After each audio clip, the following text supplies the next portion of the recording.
Good afternoon on what is a bright, warm and sunny day. It is Sunday the 10th of April and I'm in the reading nook with a nice hot cup of tea.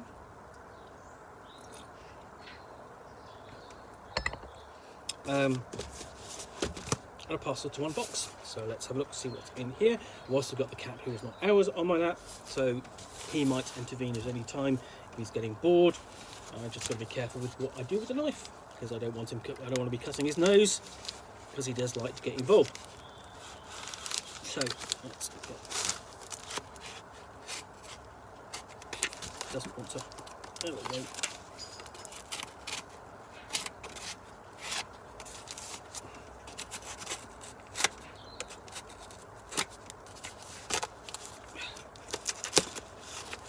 Almost there. Let's just.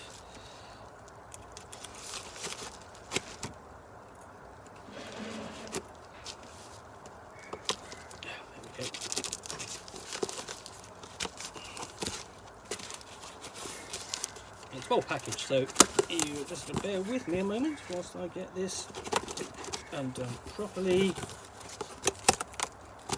if I can. Yeah, here we go. Let's slide this out. Oh, and what we've got here is a bit of advertising all the way from Dungeonland. Cat who's not outside to go for a walk, is Goodman Games Gen Con Annual 2015 Programme Guide.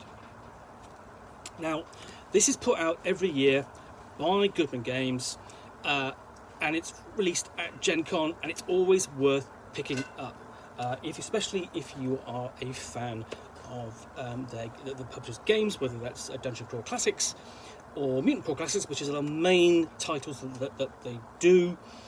And this essentially, what it does is it's really it's a fan service.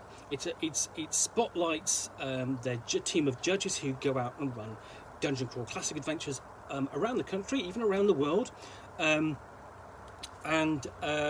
provides content from them, provides content from you, and just lots of playable content and lots of fun. Just looking back over the previous year, it's a little bit like, I suppose, sort of like a Christmas annual, but at Gen Con, because essentially, think about it, if you're thinking about conventions, then Gen Con is Christmas, is role-playing Christmas.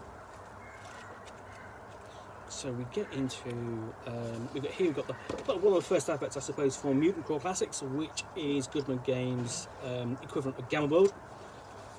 Lots of fun, and we get into tables. Dungeon Crawl Classics, Mutant Crawl Classics, they're not all about tables, but they do feature tables of random things you can throw at the players. So here we have tables for thieves, which is 8 places to have a secret meeting, 12 places to find a hidden key, 20 items for sale on the black market, 14 members of the City Watch. Again, not tables you might necessarily want to just randomly throw on. You could, but I'm saying essentially lots of it, just 4 tables of inspiration. And then we get into the meat of the issue, which is an interview with Colonel Lou Zocchi, who is famous for his dice. And he's the creator of the 100-sided dice, the original dice guy, a professional magician, and an inductee in the Adventure Gaming Hall of Fame.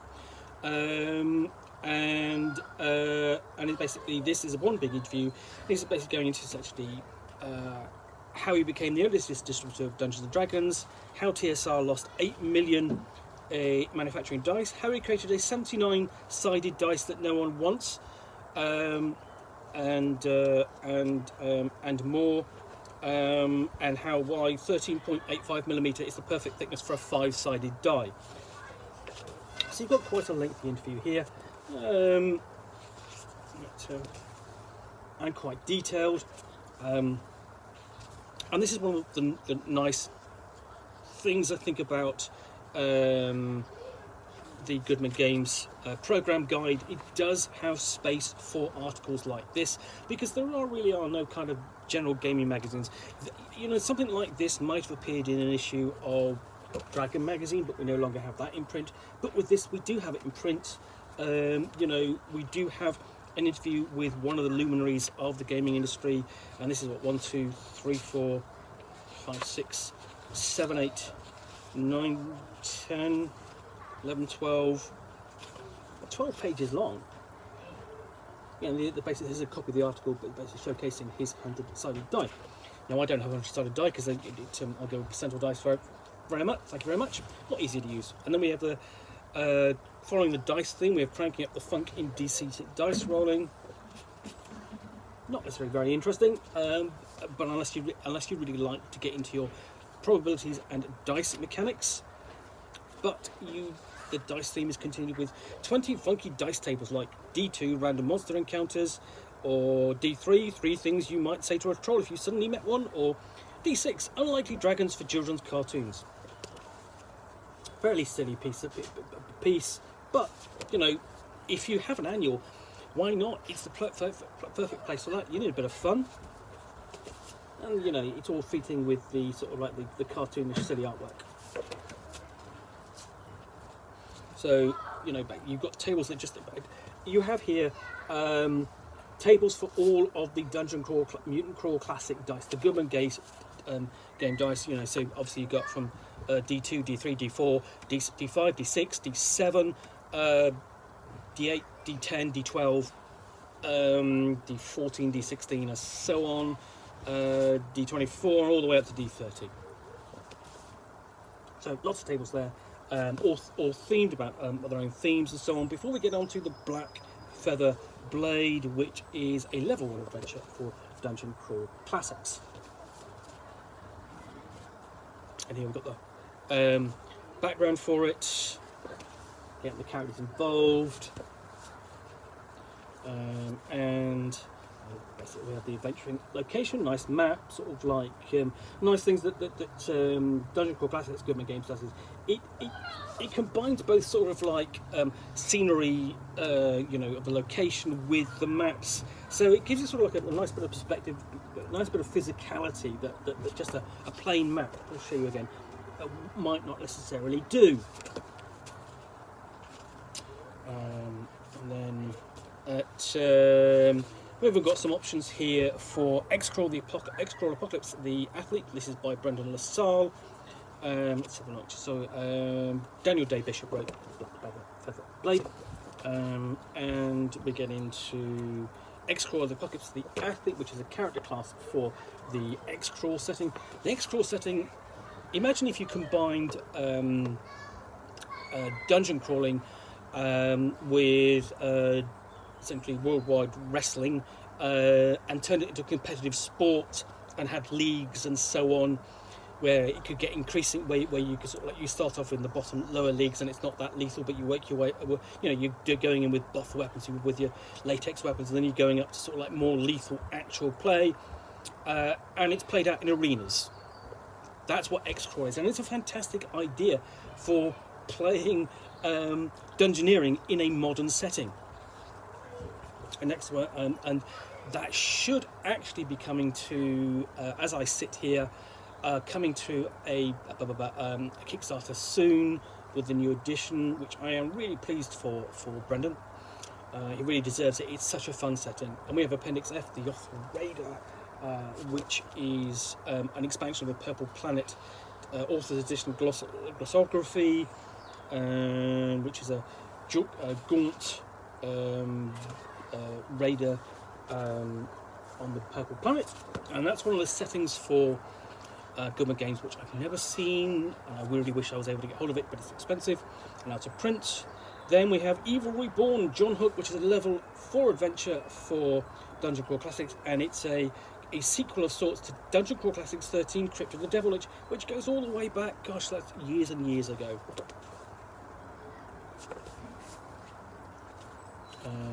Now we've got the Cave of the Northwind, again the use of sort of like the illustrations alongside the mapping. So that's quite a lengthy adventure. Before we get into the colour section, which is the DCC Dungeon Crawl Classics RPG World Tour 2014. and we have maps from all, or basically photographs from all of our. So we've got 2014 scenes from the road at Gen Con, which provides a nice big pictorial of the community involved with Dungeon Crawl Classics. And then out on the road with various people. I always sort of like, you know, eyebrow raised when they say world tour, when they mean specifically just US.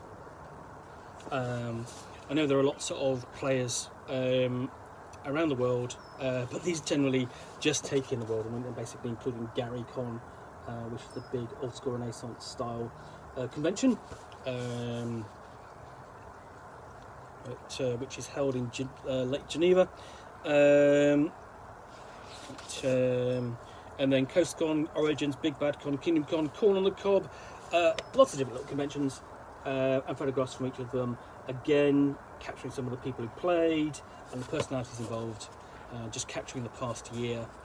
And I'm hoping that eventually, when I get to looking at the 2019 2018 volumes, there will be pictures of the crew when they're at UK Games Expo. That will be fantastic, because Brendan has come across a couple of times, and it's always great to see him. It's one of the things you look forward to. And then the other thing that these volumes do is they do put a bit of a spotlight on the artists. Dungeon Crawl Classics is really well known for the style of artwork, gives it a singular look, and they constantly use the same team of artists. So the spotlight here is on Doug Kovacs, and it's nice to see that done in colour. Also for William McCausland.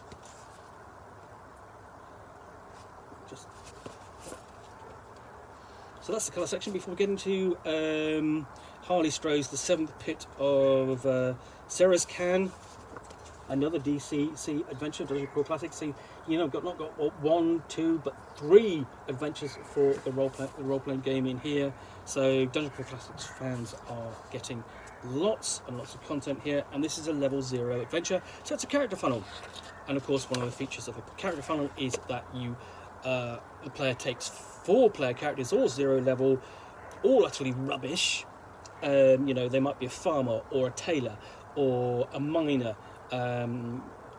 essentially have a mundane job, and they go on an adventure, and hopefully if they survive they gain enough experience points to gain a level and thus an actual class and its abilities. But in the meantime, you role play 4 characters, hoping that some of them survive to go on to the next level. And it's a lot of fun. The great thing about that is that you formulate personalities for all of them. Doesn't, I mean, you know, you think, oh, I'm going to role play 4 characters, how difficult can that be? It's not, it's fun. You get 4 different personalities, and you become attached to them, and you form relationships between them. They might actually hate each other or like each other, and you're also doing it the same with the other 4 poor unfortunates around the table, played by other players. So this is an epic, it's supposed to be like an epic adventure. As you can see, it's a huge, big adventure. Delve into the deep pits there. Nice bit of illustration. And again, that's the kind of style that we're used to seeing for Dungeon Crawl Classics. And then we've got a lower section as well, more detailed, if they survive that long to get that far. Then we've got Dear Archmage Abby, a bit of advice. Here's some advice about life and your gaming. Slightly, so that's very tongue-in-cheek, that's fairly long. You know, so for example, one of the questions is, Dear Archmage, who would win in a fight, Hawk the Slayer or Hugh Heftblade? Now, Hugh Heftblade, see if I can find a picture of him, is the character on the front of your the classic character with sort of like the bell-bottom trousers and the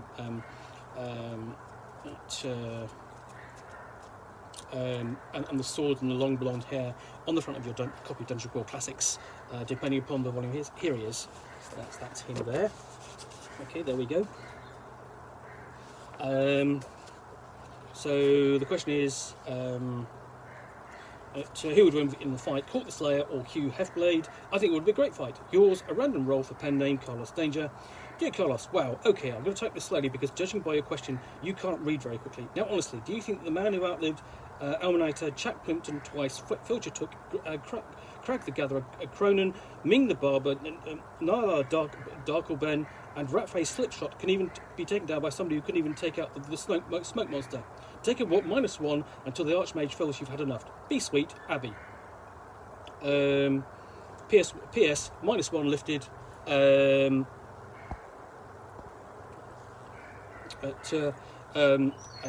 can't stay mad at you, sweetheart. So, you know, bit of fun. And then we got up to a Hypercube of Mitt, yet another Dungeon Crawl Classics adventure. And this one is bonkers. I never seem to recall from reading through the book. Let's have a look. See if there's an actual map in here. Quite a lengthy adventure. The reason I'm just looking for a map. Oh, here we go. There's the map.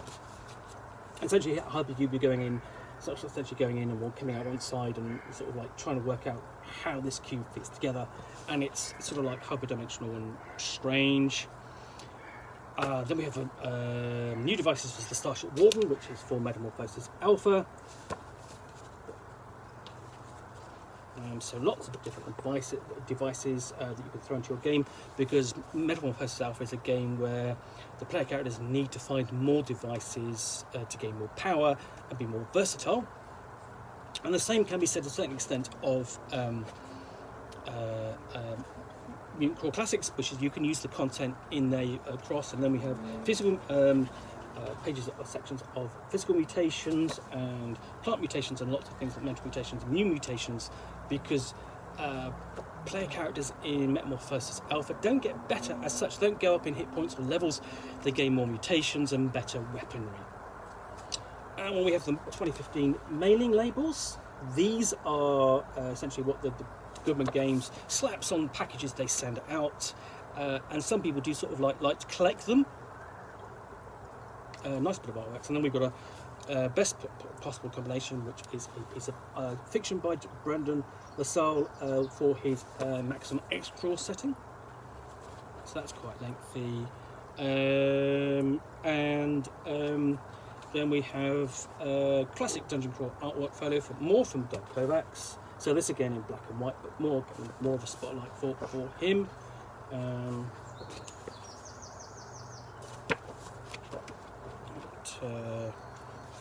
So lots and lots of artwork from him.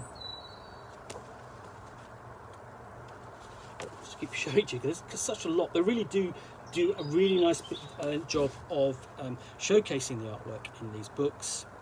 And then we've got D20 questions for the artist himself. So you've got not just his artwork, but his background and what he likes to do.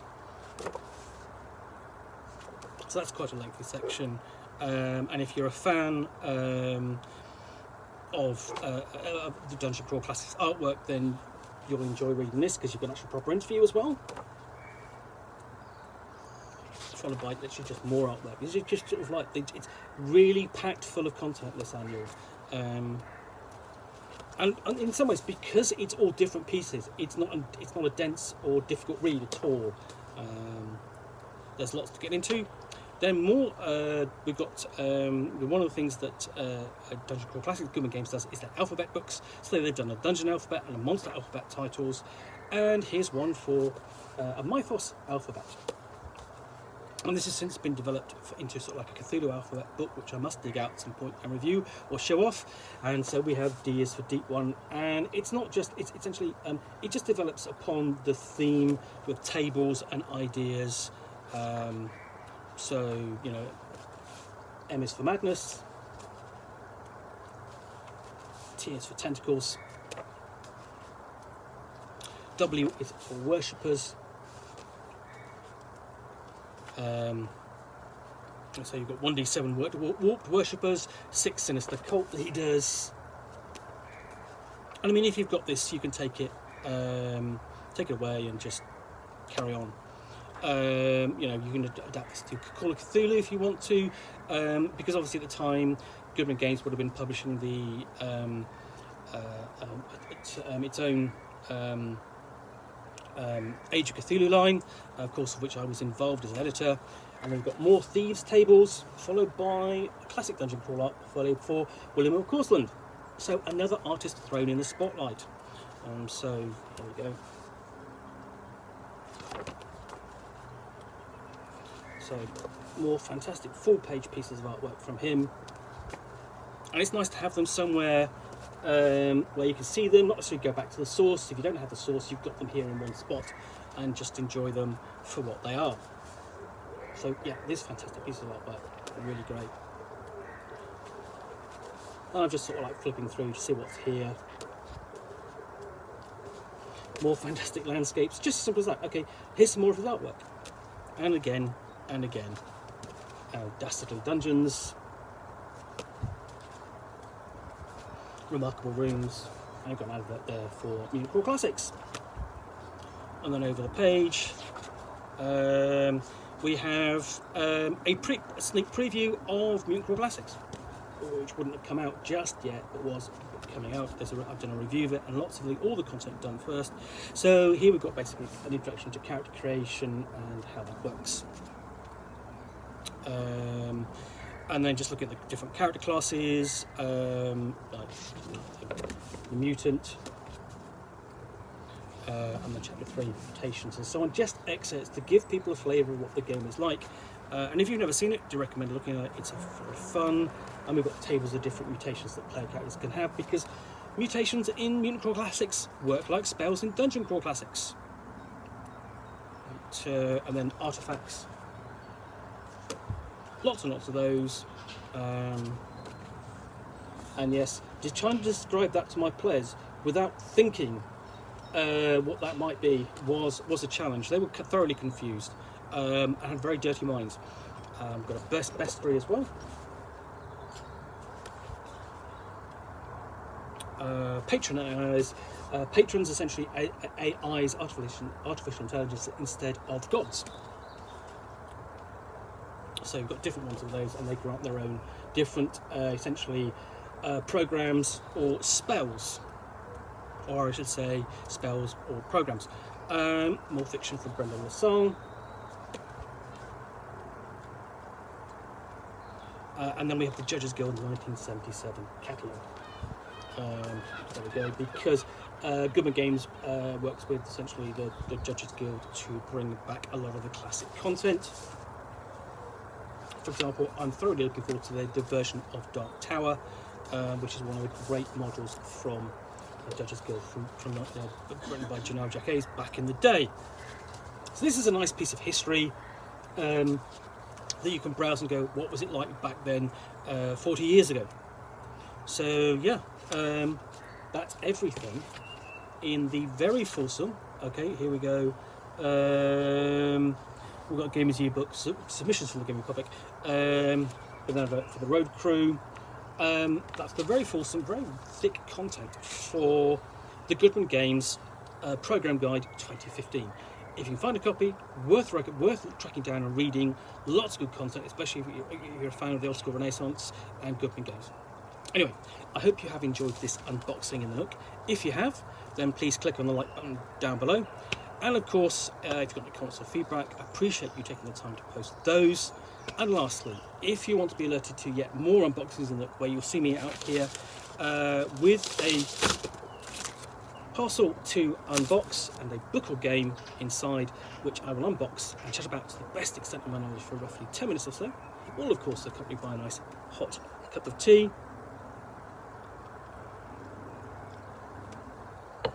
Then please do hit the subscribe button. Thanks again for watching, and we'll be back again soon with another unboxing in the Nook. Bye for now.